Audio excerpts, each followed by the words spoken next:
I'm Deborah Chow, and welcome to the Magic Series. Welcome to the Magic Series, where Hollywood filmmakers share their magic with you. This week featuring Deborah Chow, director of Obi-Wan Kenobi, made possible by the Advanced Imaging Society, Dell Technologies, and NVIDIA. So for us, it was pretty exciting to get back into the robes and to go back to the prequel era. It was a scene, honestly, that was very special to shoot because, I think for both Ewan and Hayden, it was very meaningful.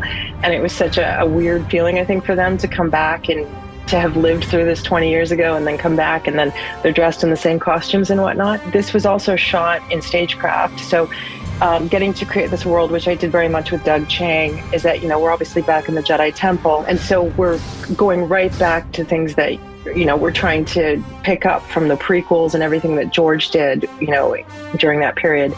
So it was interesting using this new technology to try to replicate and expand upon the look and everything that he had built so many years ago in the prequels. So this is definitely Hayden and Ewan doing all this and doing all the action, which was so lovely as a director to be able to use the main actors for. And in large part, what we were trying to do with this series of flashbacks was to show the dynamic between the Padawan and the Master, and to also show, the difference in the personalities and the characters, and to get a sense of, the darkness and sort of some of the characteristics in Anakin that would eventually lead to Revenge of the Sith. This was a build that was very well suited, honestly, to StageCraft, because, we're in a round room, so we were able to use the full space of the volume. So that the only things that I think are practical in this set are the floor and the pillars, and then everything's a set extension taking it up.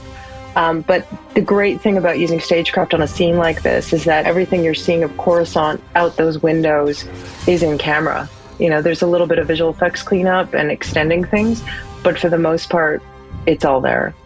And the great thing about this too is you can see the reflections on the floor. So that's one thing that, and that's something with Mandalorian, obviously, having characters that are reflective and getting to see everything on his suit and the interactive light.